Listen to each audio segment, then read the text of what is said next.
Welcome to the Palo Santo and Thoughts podcast.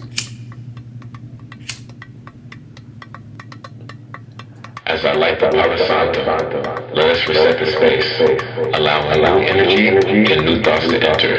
What was does not automatically become what is, and even if it does, it does not mean it always will.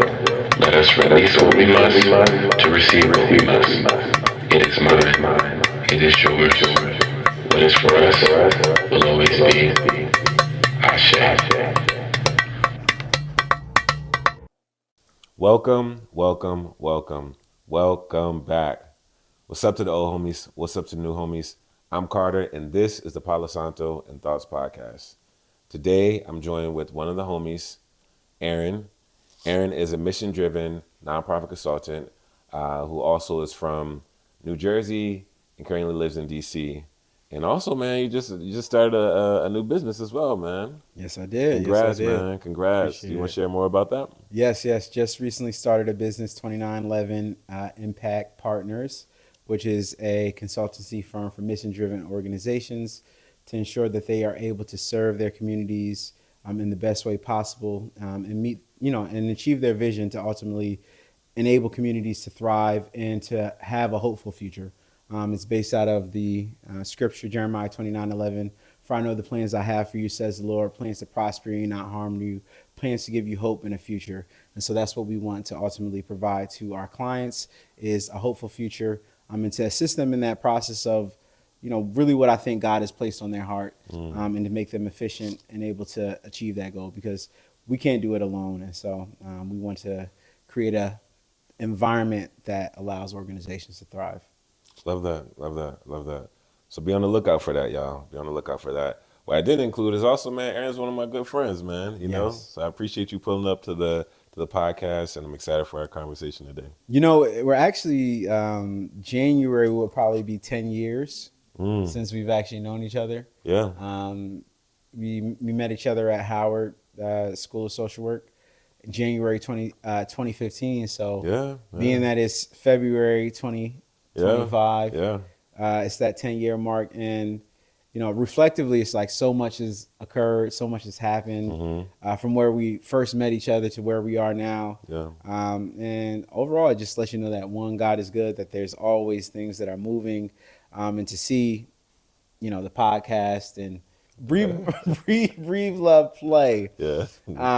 Take off is something that is amazing because all of these things are conversations that we've had, over this course of 10 years. And so shout outs to that. Yeah, man. Shout outs to friendship. Shout out to friendship. Shout out to growth. You know what I mean? We're doing it. We're walking in our purpose. We're moving in our purpose, and the purpose is beyond us. I think that's something that we aligned on, like when we first started to build our friendship. It was like we both knew that we were really serious about just living in our purpose and like making sure that the impact what we offer to the world is something greater than ourselves. So excited to see what comes from that, man. Yeah.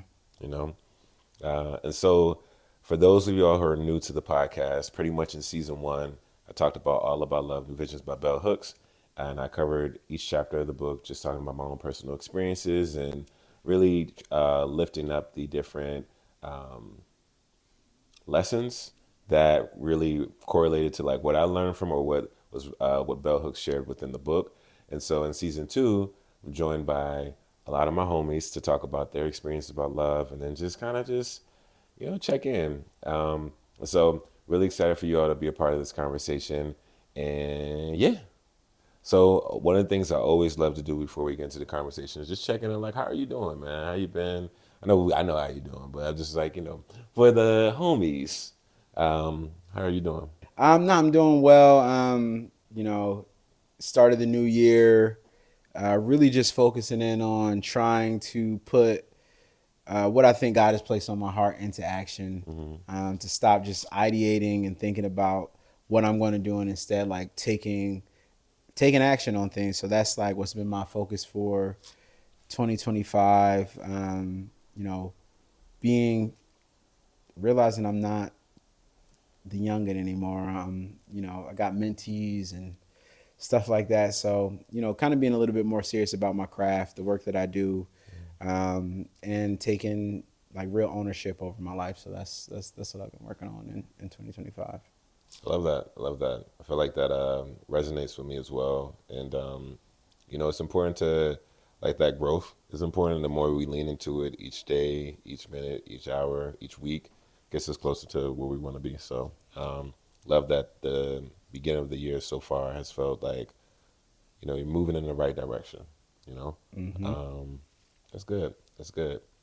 So another thing that we love to do is to have a chance to kind of, before we light the Palo Santo stick, love to just kind of do a grace check-in, and then after we do the grace check-in, um, set an intention for the space. When thinking about what we want this space to look like. So, um, how have you been showing grace to yourself? I mean, it's every day. Every day is a day full of grace. But for grace, what's on my shirt is to be grateful. So Mm, that's how I show grace is, or give grace to myself is to be grateful for the multitude, in the multitude of areas of my life that I should be grateful for, and understanding that there will hopefully, God willing, there be more opportunities for the areas that I may have fallen short to make improvements, mm-hmm, overall. But not taking life too seriously right now. It's a lot. mm, It's a lot of things going on, mm-hmm, and so not getting caught up in everything that's taking place in the world and like creating space for myself. Playing Call of Duty, I'm trying to level up, get my prestige levels up. mm-hmm, So that's how I show myself grace. mm-hmm, mm-hmm, mm-hmm, mm-hmm, mm-hmm. I love that. I love that. I love that. Um, yeah, I feel like for me, when I think about grace, just taking more breaks. Like I felt like last week, like I took off a couple of days. I'm just like I plan to take off more days. I'm just like I'm gonna start taking out more. Just because I feel like I could be someone who can just like grind, grind, grind, grind, grind. And one of the things that's also important is to like make space for that rest. Hmm. So I feel like I've been really more intentional recently about just prioritizing rest. Um, so that's one of the ways in which I've been showing more grace to myself. Okay. Yeah. Okay. So now we did that. Now I want to move on to like the intention, right? Well, before we even move on to the intention, to the homies, we also want you to think about like how can you show grace to yourself, right? Acknowledging that like life is constantly moving and grooving, and it's important to like have those moments where you can show kindness towards self, right? Like when you think of grace, that's what we're inviting you to think about. It's like how can you be more kind towards you? Because you deserve it, we deserve it, and we're worthy of it. All right. So now we had a chance to make sure y'all, you, you, you make sure all of y'all consider what grace can look like for you. Wanted to check in about like an intention for the space. And so we're thinking about the intention. Really, it could be for some people. It's been I want to learn something new. I want to be more vulnerable. I want to be this. I want to be that. So really thinking about because we're co-creating this space. What's one intention that you want to put into the space for our conversation today? Just allow things to flow. Mm, That's it. Just flow. love What it. about you? Mm, for me, I would say I agree with that. I love like every time I've had like a homie pull up, I always kind of match the intention that they. So whatever intention is put into space, I'm like align, So letting it flow feels good for me. So we can do that. So let it flow, y'all. Well, now that we've had the intention, it's time for everyone's favorite part of the podcast. It's time to light the Palo Santo stick, y'all. Dun, dun, dun, dun. I'm sure you know this song, right? Are you gonna join, man? Yeah. All right. The Palo Palo Santo Santo stick stick. is lit, lit, lit.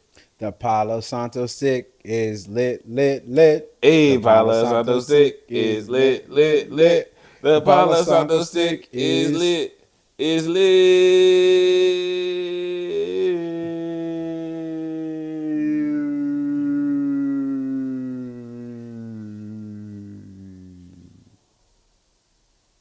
Oh man, the smell is always amazing. Dun, dun. Dang, it's a little light it up a little bit more. Sometimes you gotta. Mm-mm-mm. Get some more Palo Santo burning in here. There it is.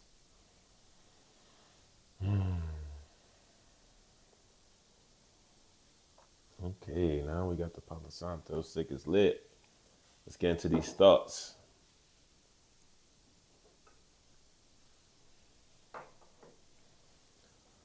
Okay, and so the first question I always love to start with whenever the homies pull up is, in Bell Hooks All About Love, she talks about graffiti work that she used to go by, and it said the search for love continues even in the face of great odds. And what I would love to, the first question I want to put into the space is, why do you believe the search for love must continue even in the face of great odds? Really, I think love is at the root of everything. I think that is what is healthy. I think that's what most folks desire. So, um, and I think that's probably our natural state is to be loved and to feel love. And that doesn't mean just like outwardly, but that also means internally, like to ourselves. So that, I mean, if you don't love yourself, let's just start internally. If you don't love yourself, then yeah, you're probably gonna have a rough time. Mm, So I think it's a recentering, you mm, know, to seek out love and to understand that it is something that you have to seek because it changes, it's dynamic, and it requires different things at different periods and times in your life, moment to moment, second to second. What love looks like mm, will change, and so you have to be open to,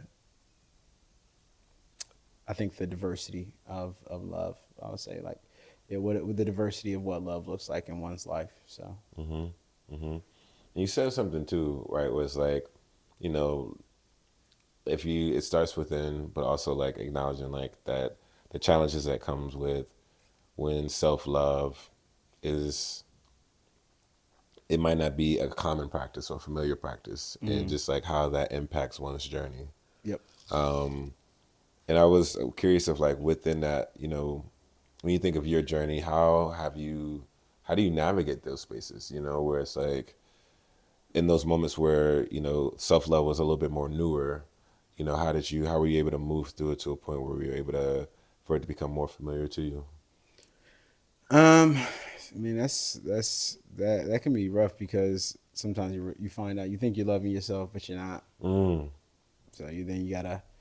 But I think it's the process. Like, truthfully, I think that love is truly a dynamic thing, entity in and of itself. So I think coming to understanding of that is to earlier question of giving yourself grace mm, and against the odds of the inability for yourself to love yourself sometimes. And so sometimes you have to look outwardly for that love, for that mm, validation, because you are incapable, which is for me why like my spiritual walk has been so important because it's not really something that we are imperfect practitioners of love, mm, and it's my belief that God is the perfect practitioner of love, and so I accept my imperfections and how I show and exhibit love, not just to myself but to others, and also an acute awareness of my inability to know what I need in a moment or in a moment or a given period of time in my life, because love is, like I said, the diversity of it. Sometimes it's discipline, yeah. other times it might be a little bit more free, Mm, and love is also rest. yeah. But like, how do you balance those things? And so you have to seek. I think you have to seek a outside power to be able to understand what you need in those moments. It's not something that you yourself like can ordain. It has to be something that is like confirmed, and you'll know it through your presence. A lot of people think they're loving themselves through a myriad of different practices, Mm, but they never feel peace. And mm, so, what is the outcome of love, and what does that feel like? And if you're not feeling those things, you probably have to like say, people mix up love and lust. yeah. You know what I mean? It's like it's so many other things that you can confuse love with, and Mm-hmm. so I really don't think that is something that I have control over. It's something that I have to seek out to understand like what love is perfected. I love what you said about like God being the perfect practitioner of what love looks like, and I was curious of like how has your journey of like, whether it's like the word or other people that you've experienced through different interactions, how has that taught you about love? What have you learned about love? Or yeah, what have you learned about love through like scripture or just the interactions with other people? I mean, for scripture wise, is understanding the elements of love. So love is patient, love is kind. And so in that scripture, it gives you these many different things of it's long suffering. It does not envy, all these things that like actually are a part of human nature for you to naturally feel. And so people, you may confuse, or I can confuse a current state with a constant state. Like because we're imperfect in the way that we demonstrate love, it is not constant. It's there's ebbs and flows of how we show that. There's so many other emotions that can get in the way of that. So I have to like recenter and say, especially like for example with my wife, it's like, I may feel like there may be something that really frustrates me in a moment, and I have to recenter, remind myself, like, are you being patient right now?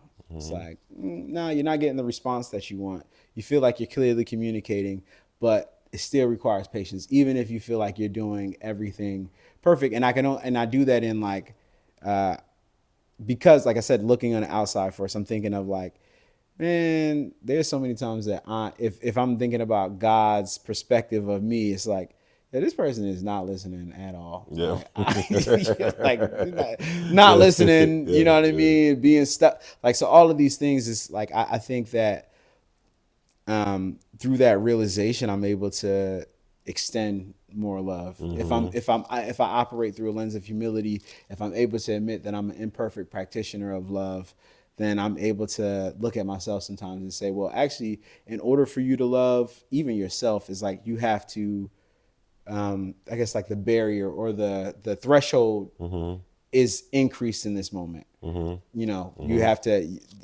it's going to require more of you to be able to like exhibit a love that a person or even yourself can receive in that moment.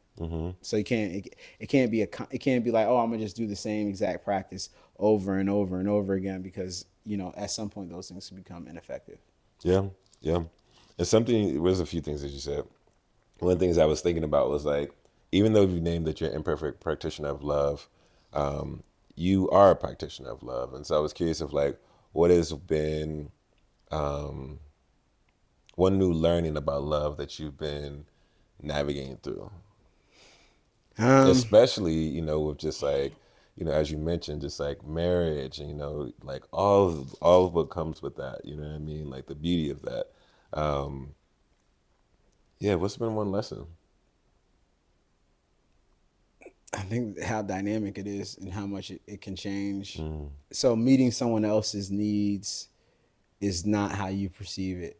Like you can't perceive what someone else's needs are. Sometimes you have to ask questions, and then other times you have to be authoritative in the way that you actually show love. Because someone may be like leaning towards their own, what's the word you would use, like their own safe space, but that doesn't necessarily mean that it's healthy. You know what I mean? Like, so to show love also means that you have to be disciplined around your, I don't know, like how you show up. It's like it can't just be like, well, everything, it's a free for all in terms of this is this thing that is always warm feeling. Sometimes it is like discipline is self-love. Yes, you know what I mean? yes, That is self-love, and discipline is also how you show love to someone else. It's like me and you can be having a conversation and you could tell me, hey, like I'm experiencing X, Y, and Z and it doesn't feel good. I may have to like point you back to yourself and say, well,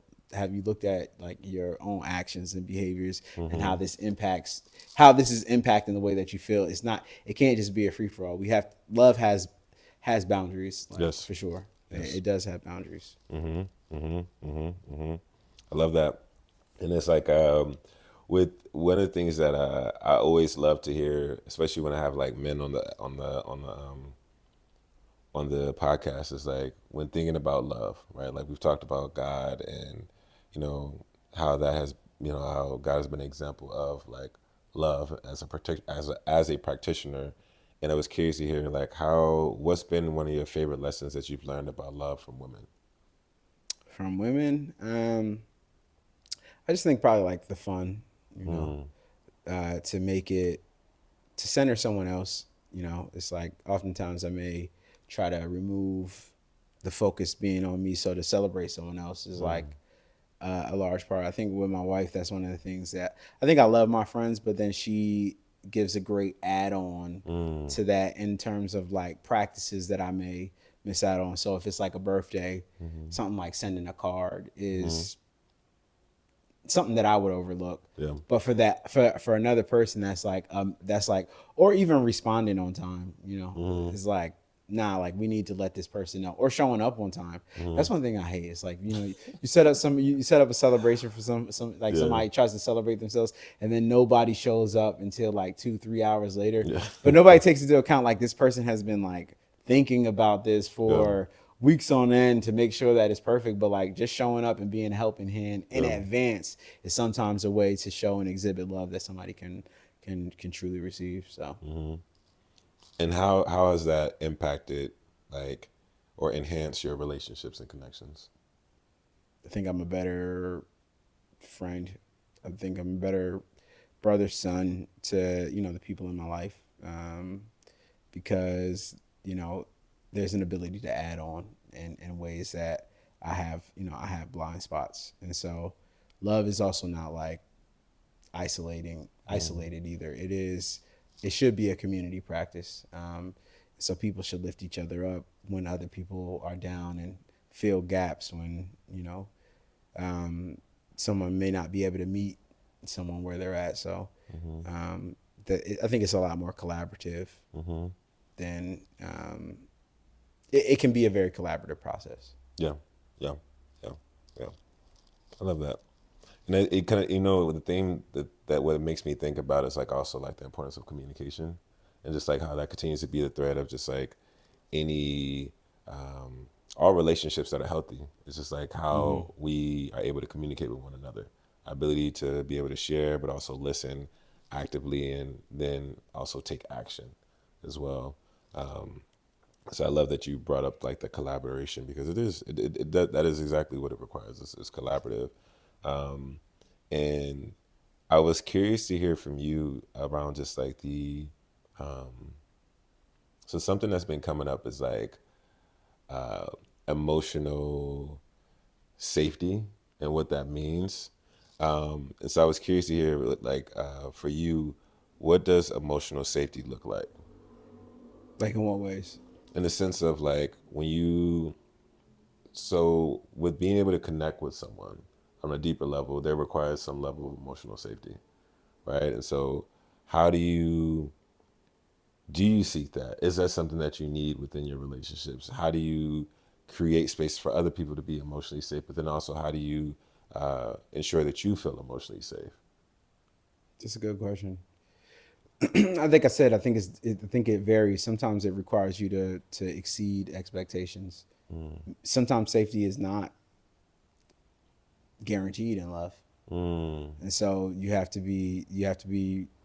I think love is requires risk. There's risk associated with love, mm, um, but I think when you're in a consistent relationship, I think communicating out what you need to be consistent in your demonstration of love, like that may be communication is like, hey, like when I say something or when I communicate something, I actually don't need a response in that moment. I'm probably mm, just looking for someone to listen. So being better in proactively communicating what I'm seeking out in a moment, mm, from someone, or even from to myself, is like, hey, I'm journaling and I'm not writing this down because I'm looking for a solution. I'm just writing this down because I need to put it down on paper, and being able to leave it there and not try to go into like some problem solving session, because I might not be there yet. So Yeah. understanding the developmental aspect of loving yourself or loving someone else, that is, it's many different actions um, that cohesively come together for someone to feel emotionally safe. Sometimes a person may not feel safe. Like sometimes love doesn't feel safe, and that's because you are operating. I don't want to say inadequate, but like you aren't meeting the threshold necessary to even receive safety. Because you're operating in a dangerous or like risk. You're engaging in like dangerous or risky behavior, and it just requires like an actual serious. It requires a very serious conversation, like, and so you may not feel safe. You may feel threatened, but it doesn't mean that that's not love, right? That just means that you feel threatened. You may need to examine why you feel threatened. Oftentimes my wife may say something to me, and I feel attacked on the front end, but that doesn't mean that she's trying to attack me. That just means that my emotional response initially was that I felt like this was an attack on me, and maybe that's because I didn't want to address the truth behind what was being said. And at some point I have to come back to that and understand why it made me feel, threatened or unsafe. Within that though, do you think that that's like emotional? Like, do you think that that's like there's a lack of emotional safety within that though? Even if there's a moment where something might be said and you're like, there's a particular reaction or trigger that comes up. Is that the lack of emotional safety though? I don't know. Again, if I guess. Well, for you, like when you think of for you, like when in those moments of like, and I would even, yeah. Sorry, go ahead. I mean, I guess for my thing would be the grace of everyone outside of God being an imperfect practitioner. But then if I think about God, who is a perfect practitioner, there are moments where I don't feel safe, but that doesn't mean He doesn't love me. So I don't know if safety is like the thing that I would set, because that's all. I think oftentimes that is a barrier for many people, is that I don't feel safe. Well, you don't feel safe because you shouldn't feel safe, because your practices don't breed. You're not even in an environment or creating an environment that breeds safety for yourself. So I don't know if that's a requirement. I don't know if that's a requirement for love, is safety. Because there's a lot of people you may be loving on who are not engaging in behaviors that even warrant safety. I don't know, or what they may feel, because I just think that would be subjective, and like what it means for somebody to feel safe. If I'm telling somebody something that is actually for their safety, but they're like, I don't want to receive that right now. I feel attacked, but this is actually what's best for you. Then, I mean, is your safety a priority in that moment? It's not, and it can't be. And there's many situations, I think even places that I've been in my life where I haven't loved myself properly, where maybe somebody was trying to show me love, where I felt like this person was like, again, was attacking me, and I didn't feel safe, but it didn't mean that person wasn't operating out of like a true and genuine space of love. So I don't know if like seeking safety is what's best. I think you could build rapport, and maybe over time you learn how to communicate with someone. It's like, oh, don't say like this thing, because that's just going to trigger them into having a negative response. But I just don't know if safety is like one of those things that I think there's a maturity to that, like that you would have to. There's a maturity that you would that would need to be assumed that the other person or even yourself has to be able to say that they know how to operate in a safe space to receive love. Like a kid may not feel love because you tell them they can't do something that is not safe, but they don't know. They don't understand that. You don't have the level of comprehension to like, they can't comprehend the downstream impacts of their behavior in that moment. So.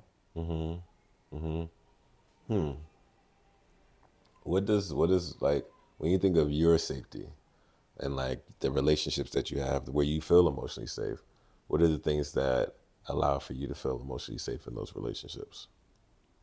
Assuming good intention, but that doesn't mean that I always feel safe, right? If I assume that a person has my best intentions in their heart, does not mean that I. It's a great example. This person always, you specifically, would bring up conversations where I'm like, bro, I'm not trying to talk about that right now. Like that is not the type of conversation that I want to have. Later down the line, I can reflect and say, oh, well, actually, that was a good conversation to have. In the moment, that's not something that made me feel safe, comfortable, all of these things, but it was. I just didn't have a level of comprehension in that moment to understand that. Again, we're all imperfect practitioners and receivers of love. Like, people want to be loved in ways that are oftentimes could be inappropriate and or unhealthy for themselves. So yeah, I think it's rough. And because I say that I'm imperfect, I can acknowledge that I'm imperfect in it. I have to be open to the many possibilities of how somebody else shows up and say, like, but if I don't assume ill intention, if I assume goodwill, then at least I could say, well, why is this person doing this right now? And allowing things to play out, giving a little bit more time for things to play out and say, I don't feel safe right now, but I don't think this person intends to harm me.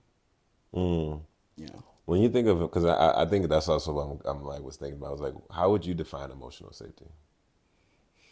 Like, when you think of like your own experience of like when you like even with just naming like assume goodwill, how would you define emotional safety to you for you? I don't know. I don't think it's something I really ever explored. Yeah. Like safety, when it comes to there's many. Again, if I'm always go to this to the perfect practitioner of love, which is God. There's many situations that in the moment didn't feel safe, yet it benefited me in the end. This is a tough situation. It really tested my will, my power. It put me into this like survival mode, and it didn't seem conducive for growth or the type of growth that I wanted. So I truthfully, I would say I don't know if like that's something that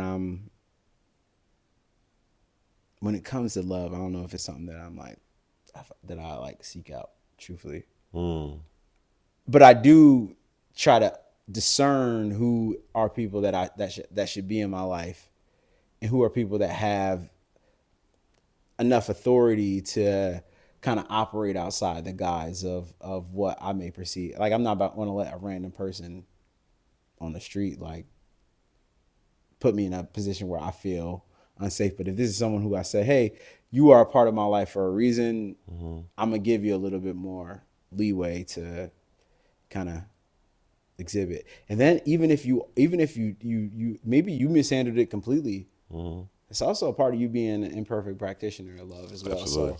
So I still have to love you, which means to extend grace, forgiveness, empathy, compassion, love, understanding for the way that you showed up, even if you in your current in your state, like you were operating from a place that was unsafe to me. So it's like, I don't know, like I don't know. I feel like there's a lot of people who are seeking like safety, and it prevents them because of what may feel uncomfortable. It prevents them from being able to truly experience like good relationships, because it is a sharpening process. You know what I mean?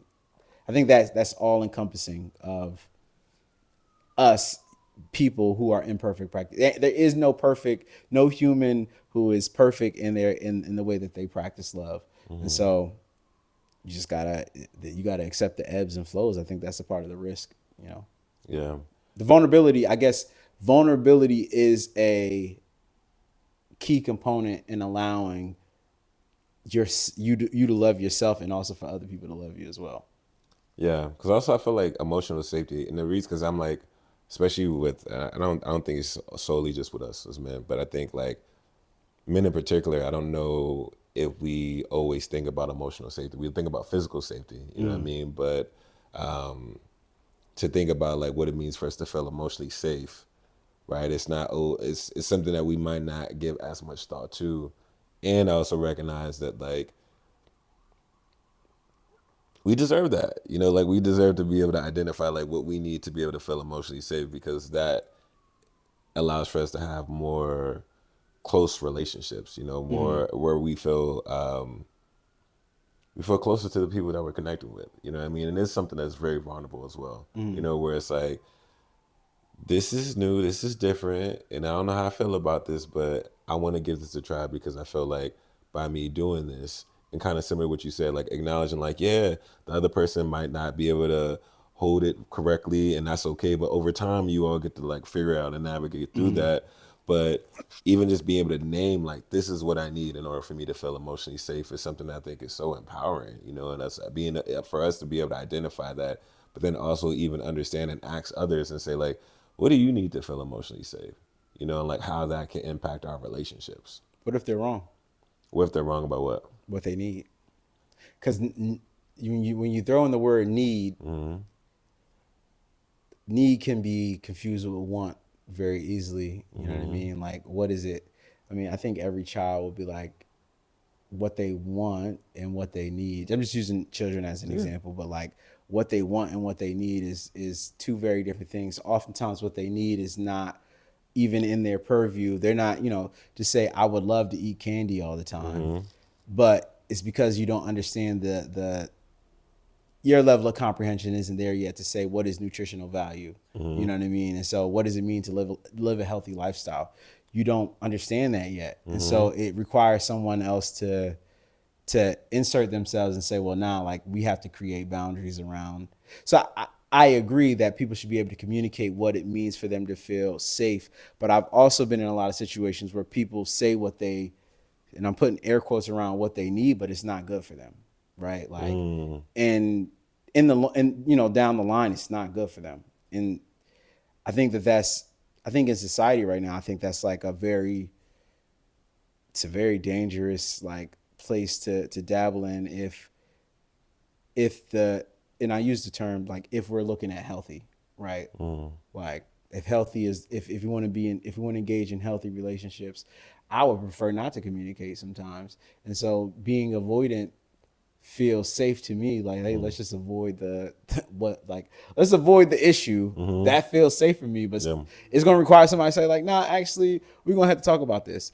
I don't want to talk about it right now. When are you ever going to want to actually talk about it? And so it may require somebody to like really be like, nah, like we're talking about this. And so that may not make me feel safe, but it has to happen. It has to occur.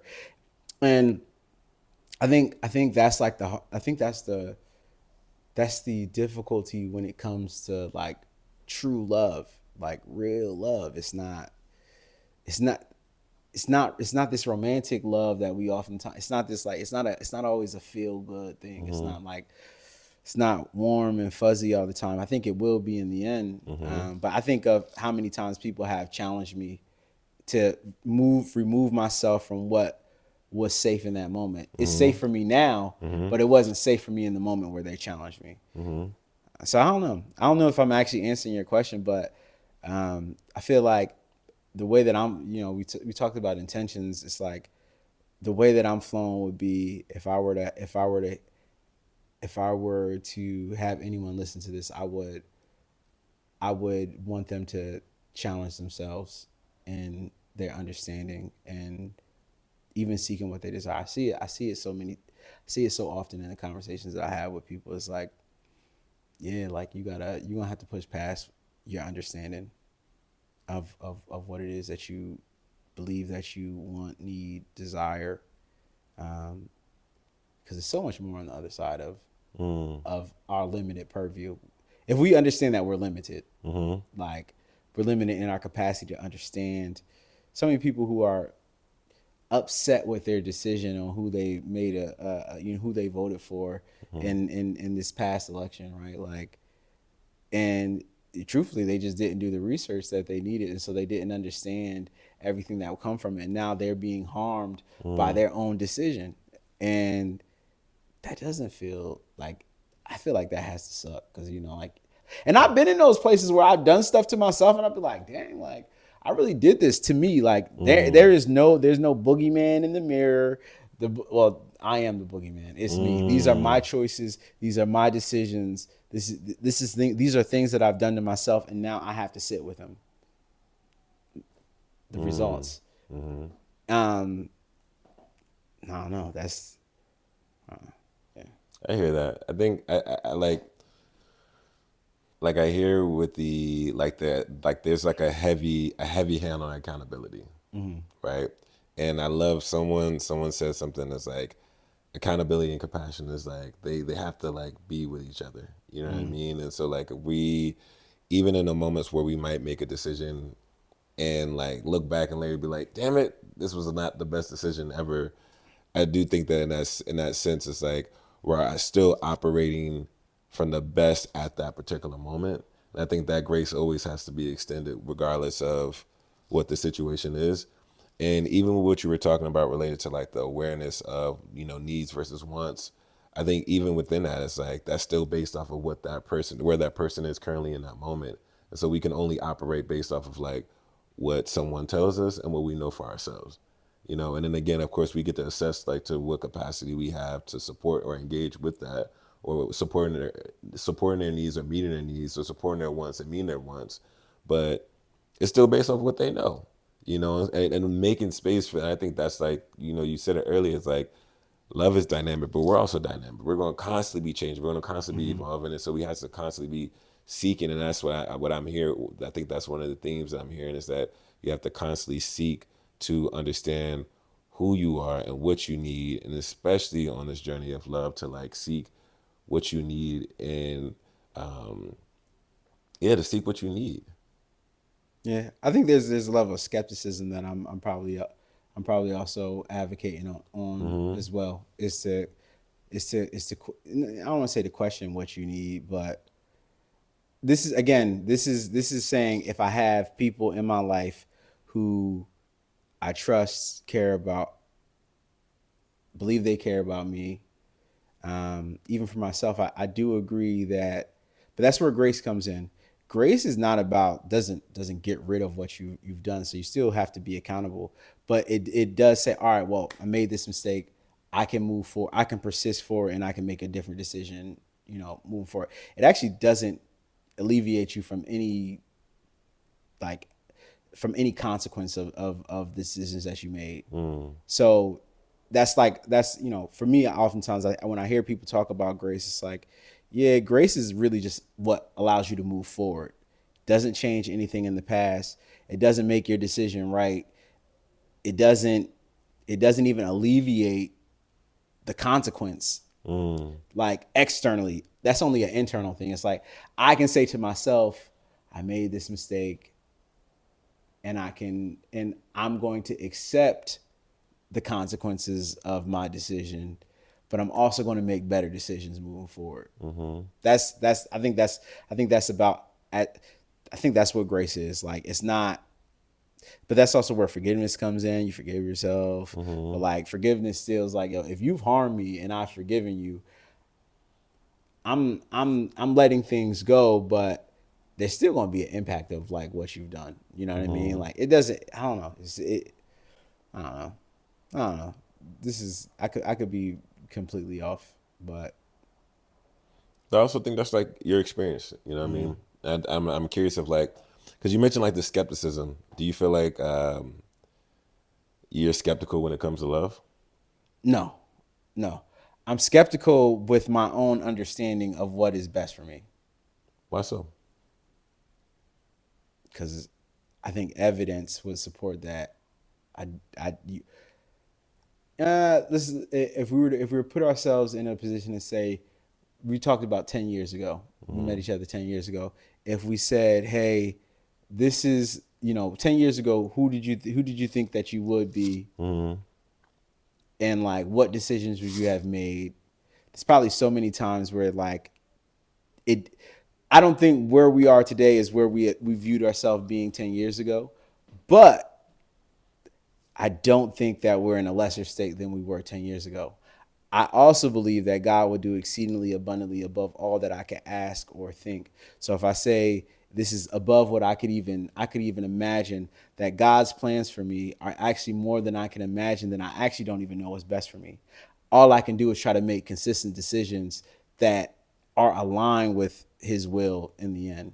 You know what I'm saying? Like I can't even conceptualize what all of the opportunities that actually exist out in the world for me. And there's going to be some things that look like losses in the moment, but are actually things that have added on to me, right? Like, and so that's why I'm saying I have to be a skeptic, is because if I'm so committed to saying this is the right pathway, then I avoid so many. Actually, there are people who, I feel like people who like say when they're very young, they're like, I want to be a doctor. Like those people who like literally go through every step and end up being a doctor. But even for them, I feel like there has to be some variance in the way that they imagine it. I'm pretty sure they didn't see any adversity coming their way. So like whatever adversity they were challenged with in that moment wasn't in their plans, but they overcame it, and it ultimately made them a better person. You know what I mean? I think about all of my like failed attempts at like love, and people that I've dated. And sometimes I was horrible, like to people, you know what I mean? Like I wasn't the best version of myself. And while that sucks, I have to be accountable for that. But it has made me such a better partner today to my wife. Yeah. And it was through those experiences. So I didn't have any, as those things were taking place, I didn't conceptualize those things, but that's because I can't see into the future. So that's what I'm talking about being a skeptic. I'm being a skeptic of like what I actually perceive to be the best for me. So when I'm faced with challenges or things don't go my way, I can actually say, all right, so what's the blessing in this outcome? What's the blessing in the way that this actually turned out, and how am I going to pivot? So that's kind of what I'm talking about when I'm referring to being a skeptic. It's saying that like I have a perceived notion of how I would like for things to turn out, but that doesn't mean that it's ultimately. And when I'm saying what's best for me is like this future state that I can't really conceptualize, that I can't really imagine. Like I know this to be true. This is when it's great when you're having a conversation with a friend, because it's like we've had conversations like even of saying like right now in this moment, you doing this podcast. I remember when you were just writing, and I was like, yo, I just want to write. I just want to do the blog. Like I don't want to do content in this way. Yeah. And now you're creating content in this way, and you're passionate about it. Yeah. And you're like, yo, now you see so many possibilities of what comes out of that. But in the moment of where you were at, like you said, in that space and time, yeah, I could say, hey, I love you. You know what I mean? And you can say that you loved yourself, but you couldn't even conceptualize the opportunities that were going to present itself. And this is before you met people, made new friends, like, you know what I mean? Like these are all things that you have. And if you believe that certain people are placed in your life for a reason, you can't, like, you don't have the equation for that. So that's what I mean by like in being a skeptic, if it makes sense. Yeah, it makes sense. It makes sense. I mean, it's just the invitation of like, we can have an idea of what we think is like the journey, but the journey is actually is never what we expect it to be. You know what I mean? And that's like the good, the bad, and everything in between that.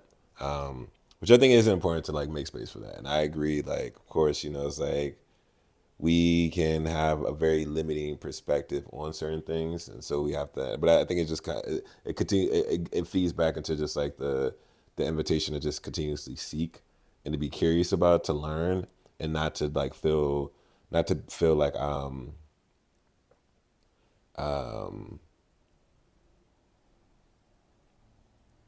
I don't want to say like settled. Settled's not the word, but complacent maybe, or to feel like this is the only version of me.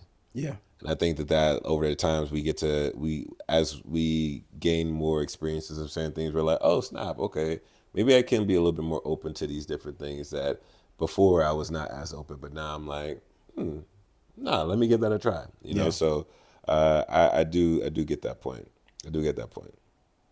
Yeah. But even if you're a skeptic, I still think you should be enthusiastic about where you are currently. Without a doubt. And that you should meet your current space with enthusiasm. Mm-hmm. It's just there are people who are very set in stone about the way that they want something to turn out, and it is so limiting to like, and this is especially in romantic love. Like people who say that they want to get married, but like they this is like toxic podcast. They need a woman who's feminine, fit, and friendly. You know what I mean? Or the what's the six? He needs to be 6 feet with a 6-pack and making 6 figures. It's like, but that could be your model in your head, and you can hold that to be true and miss out on a person who loves you in the way that you need to be loved. That in your current state of saying that this is what I desire, you haven't worked on communication enough to know that you need someone who is patient, because you're a crash out, and you know what I mean, like you gonna crash out, but you're gonna come back, and so you gonna need somebody who can deal with that, on the front end. That's not something that you're thinking about, because you're only really focused on the outcomes and not even your own development. Like, what is my development and the ability to be a good steward of the love that I want to receive, and to maintain that. So yeah, like I think even for me, like for example, like being married, there's periods where like being a faithful partner was not like, I didn't have that discipline within myself. Yeah. And so I could only imagine if I tried to take this on when I hadn't worked on that on sexual discipline. Like I'm inviting into my life is chaos. Yeah. Right? Like, it feels good to not be concerned about like certain things that plagued me before. Of being someone who's like in constant need of attention in certain ways. Like it feels good to be able to like center myself and say, oh, well, actually I needed to work on that before I got married, because if not, I'm causing harm to the other person. I'm causing harm to myself. I'm causing harm to my friends, everybody else who's made a relationship with this person. I can't honor the commitment that like my vows, all these things. Is like, it's more than just me, but people do that type of damage in their lives and other people's lives on a daily basis. And it's because, I don't know what is, but they ain't do whatever work was necessary beforehand. Yeah. And so I don't know. I mean, I think that another thing that continues to come up is like love is work. And that like it really does require a lot of like intentional effort to like really see yourself and be true to see, like, not to understand like who you really are and what you really need, to then be able to think about like, who are you actually compatible with as a partner, or partners, depending on, the dynamic. Something I was like curious, which I feel like we've talked about, but would love to hear like how, you named something, right? We were like, going through these different relationships and eventually finding someone you're like, this is the one. And like, the question I want to ask you is like, how did you know that she was the one? It was actually our first interaction was, let me just say, it probably alluded to the fact that she was the one. Yeah. And in truth, you probably meet a lot of the ones along the way, because just meeting someone also still requires action on your behalf. So in saying meeting someone who I felt like this is a person that I want to be a part of my life, was the first time I talked to her. I was actually going through a challenging time, and she instructed me to get on my knees, and she actually prayed for me. That was in the first conversation that we had. So that was like ears perked. Yeah. Like, oh, yeah. All right. Well, these are things that I say that I want in a partner. And so somebody's like showing this right away. Now, the second part, like I said, is then your actions. It's like, role of a husband is to create an environment for your partner to throw, like in a heterosexual relationship, the role of a husband is for you to create an environment for your wife to flourish and thrive. So she never had to question This is someone who I was a serial situationship person. You know what I mean? Like, Hey, you tell the truth. Tell the truth. Man. yeah, I'm proud of you, man.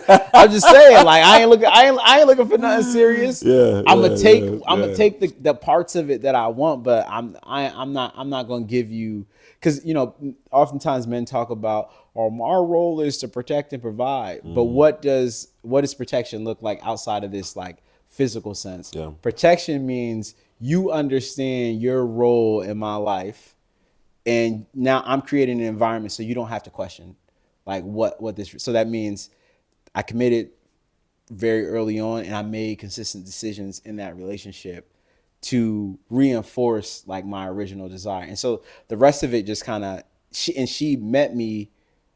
She met that. She reciprocated that energy, where I also didn't have to question.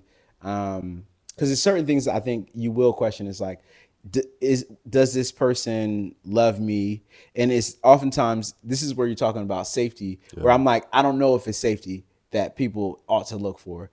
For me, it was, is it someone who's willing to navigate conflict in a way that we both walk away feeling like we accomplished something. Not that anyone was that someone won or lost. I look back on a lot of challenges that we've had, disagreements. I'm like, man, we actually really got through that. Like, and so having that level of understanding, or having that us developing that level of confidence with one another, made me feel comfortable in saying, hey, this is somebody that I can spend the rest of my life with. Yeah. And it's not because I know what the rest of my life looks like, but the confidence is in the ability to navigate conflict. Yeah.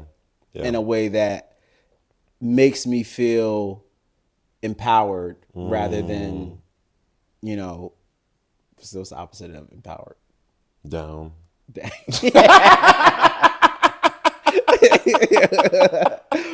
Not feel good. Sad, mad, frustrated. No, but I love that. It makes me think about what you said about just like the collaboration. You know what I mean? Of like, and a lot of couples talk about this, and it's just people, I think, in general, talk about like when you and your partner are able to not like see each other as the problem, but like the problem, you all got to figure out how to work through it together.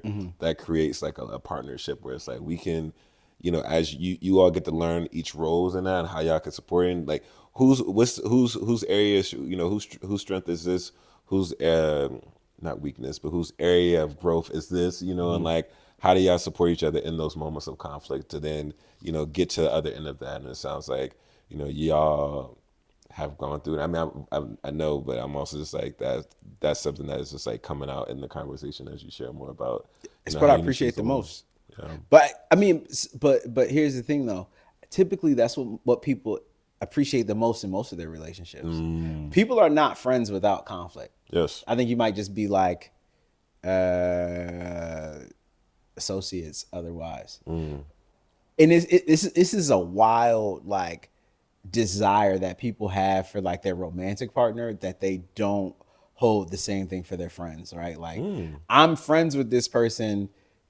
Like, has this person never like upset you, did something to you that you didn't like? That's not true. Like that. Yeah. I mean, for maybe I might be the problem in a lot of my friendships. So I gotta, I be having conflict in my relationships. I might be alone. It's normal. I might be alone, but I'm just saying, like, people hold that standard for a romantic partner. Yeah.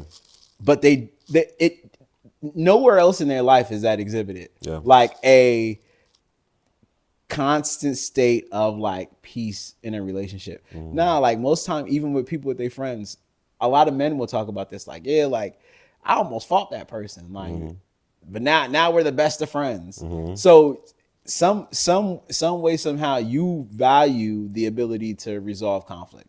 And that brought you all closer together. But we hold romantic partners, like this has to be some perfect situation where this person can never do anything that like upsets or frustrates me. The moment they do something that upsets or frustrates me, that's a sign that I'm not supposed to be with that person. Yeah. Or it could be a sign that you need to grow. Mm-hmm. But really what's going on is just saying that I don't value that person in that way to overcome. Because there's definitely people who I've like may have been cool with. I'm like, bro, you mad? Like I honestly don't care. You know what I mean? Like I've also made those decisions as well, and I'm no longer, friends with those people. But the people that I've decided, like, all right, I'm gonna hear you out, even if I disagree. Those relationships flourish, and there's a real value in it, because at the end of the day, you're gonna say, yo, this is somebody. No matter what occurs, this person has my back. Yeah. Yeah.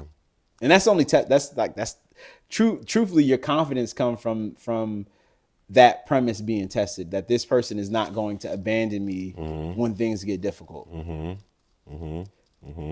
That you could assume that, but like it is a lot better to say, hey, like now I have this I have all these different data points where this person has exhibited their desire not to just abandon me. And even if they are on the brink of saying like, I don't know if we're going to be friends anymore, they've given you an opportunity to rectify the situation. You know what I mean? Like, let's come to some understanding. Yeah. So, no. Yeah.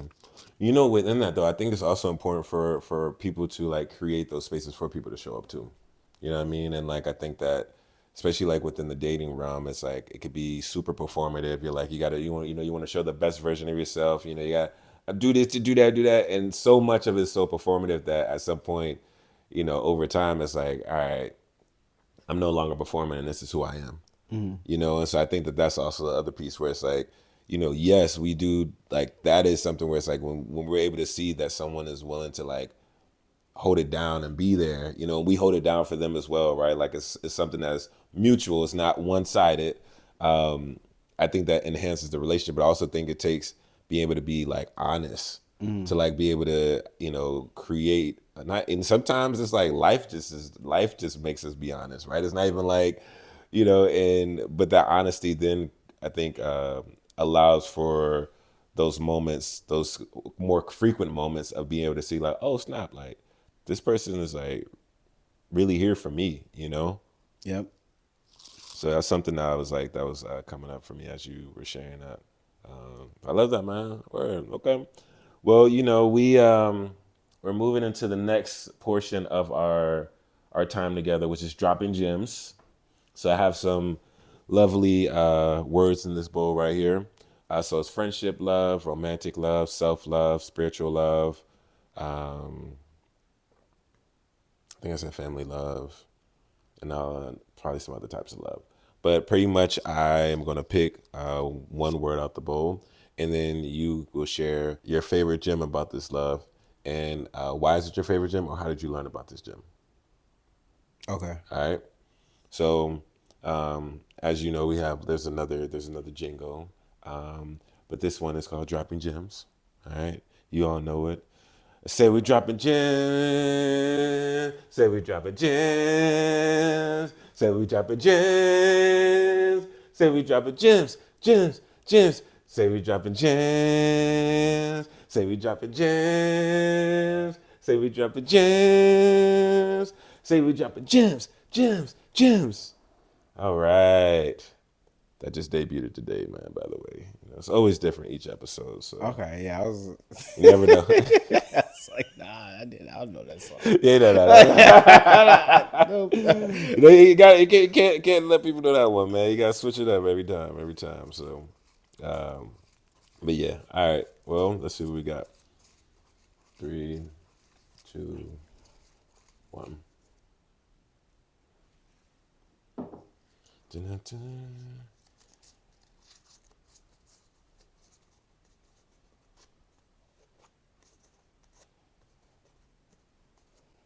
Family love. So, what is your favorite gem about family love, and how did you learn that gem, or why is it your favorite gem? Family is who you choose. and it is not about blood. It's not biological. Mostly know this because I'm adopted, so I don't have so blood ties is not like how I love my or why I love my family. So it's really about a choice decision. So that's their choice and decision, saying, "Hey, we're bringing this person into our family, and we're going to make conscious decisions to make them feel included in our family." But yeah, the bond is not blood. People will say blood is thicker than water. I don't really know what that signifies, but but yeah, just saying that it's not like family love is not just biological. And I also have a lot of friends who I consider to be family. You know what I mean? And as my legacy continues, they will be included as a part of my family. Like in fact, our wedding, which is coming up, is really supposed to like a part of it is like family reunion themed, and so that's not just our family, but that's also our friends as well. And saying, hey, like all of you all should come together, get to know one another, because you'll see these people again, and these are people that through us, hopefully, we have you trust our discernment to say these are good people that you should be able to connect with, and consider them to be extended family. They don't gotta be close family, but they are now a part of your extended family because we're coming together. Yeah, I love that. And why is that your favorite gym? Because I think it really just showcases how it's more dynamic. I think it's a privilege that I have to be able to experience familial love from that perspective. And it's oftentimes people will have conversations about certain things when it comes to familial love, and it's just like that's one perspective, but that you just haven't experienced. Again, like there's so many other people who have a different experience with family. You know what I mean? And taking that, if you were to take that into account, then you would see yet again that your understanding of this thing called love is imperfect. Yeah. It's not the complete picture. It's just what you've experienced. Not to say anything's wrong with that, but it is limited by your experiences. When there's so much more depth to like the possibilities that exist. Yeah. There's so much to learn, There's so much to learn. I love that. Thank you for sharing that, man. No problem. So as we come to the closing of the of our time together, Bell Hooks talks about the invitation for folks to return back to love. And so what I would love to, the last question I want to put into the space is like, how do you think people can return back to love? I think they need to find God first. And that's not something that is like always feels I think let's say socially accepted. But truthfully, we all are imperfect. I don't care what book you read, and I mean even in your ability to comprehend and then apply is still imperfect. And so there has to be an example that you're aspiring to, and it can't even be someone that because yet again, like the way that they've showed up, you could catch them in a moment and say, like, in this moment I really like the way that you showed up and that the way that you love this person. But it's not it doesn't have like, it has to be somebody outside yourself. And oftentimes people only refer to what they do know. And again, like I said, it doesn't, I think the developmental component gets lost in there. The way that I understood love, let's just say 10 years ago, is not the way that I understand it now. So I can't look to myself for that, nor did I learn it from myself. I learned it through relationships that I developed. And even when I say looking to God, that's saying that like I don't forsake all relationships that I have, because I also think that God has placed people in my life to help me grow and develop. There's people I've come in contact with who are more patient with me than, who've been able to exhibit the level of patience, kindness, understanding that is necessary to give me an environment that was necessary to grow. I can't think that I'm the one that like is the creator of all of this, because that would be a very, my ego would be like wild, and I'd be like some sort of like mad genius. Like I didn't even know it was going this way, but I cooked it up. Yeah. And so I just think that people do need to. I think that people ought to return to God and seek out wisdom, discernment, understanding, for how they can show up, compassion, empathy, all of these things. Like we truly, we're like, we have deficits in. We don't, our bank, if we're looking at an account, our money not long enough for sometimes the grace, empathy, compassion, love, understanding that we need to provide. And sometimes you got to go outside. There has to be some outside source for these things, for you to be able to meet the bar. And sometimes when I say, like returning to God, it's also my ability to have gratitude for those people that are in my life. Because sometimes I'll be like, that's supernatural. You shouldn't have forgave me, but you did. You didn't have to love me through that situation, but you did. You didn't. You could have abandoned me at any point, but you didn't. Yeah. You know what I mean? And so I could just think that that's just by like happenstance, or I could think that there's like a greater design out there. And then I think it also reinforces my responsibility to exhibit that love to others as well. So it doesn't just stop at what I'm receiving, but then there's a call to action in terms of what I'm supposed to be doing. I mean, Jesus says the first thing is that you should love God. The second is to love your neighbor like you love yourself. In between there, it's like 1 is God, 2 is your neighbor. So I guess like 0.5 has to be yourself. You know what I mean? I don't know how you love your neighbor like you love yourself. If you don't know how to love yourself, then you wouldn't love your neighbor improperly. If you don't know how to love God, if you have no reverence, then you most likely have no reverence for self. You know what I mean? Like, so I think there's design in that. And so I would always just say for people to start at the foundation. Love that. Wow. Well, thank you so much for pulling up, bro, to the pod. Pulling up to the pod, man. I always appreciate just us having a chance to like talk, and I feel like the homies got a chance to see just like a sample of what our conversations look like. I mean, we could talk for hours, and have just. I feel like you're one of my favorite people to talk to, bro. So I'm glad that we had a chance to share this, and yeah, man. Is there anything that you want to add before we finish up the episode? No, I'm good. Yeah. Thank you all for listening. This guy, man. But to the homies, man, we really appreciate you all for tuning into another episode of the Palo Santo and Thoughts podcast. If you haven't got the book already, please do get the book, All About Love, New Visions by Bell Hooks. It's an amazing book. And yeah, feel free to follow us on Instagram and TikTok at Palo Santo and Thoughts. And yeah, until next time, peace.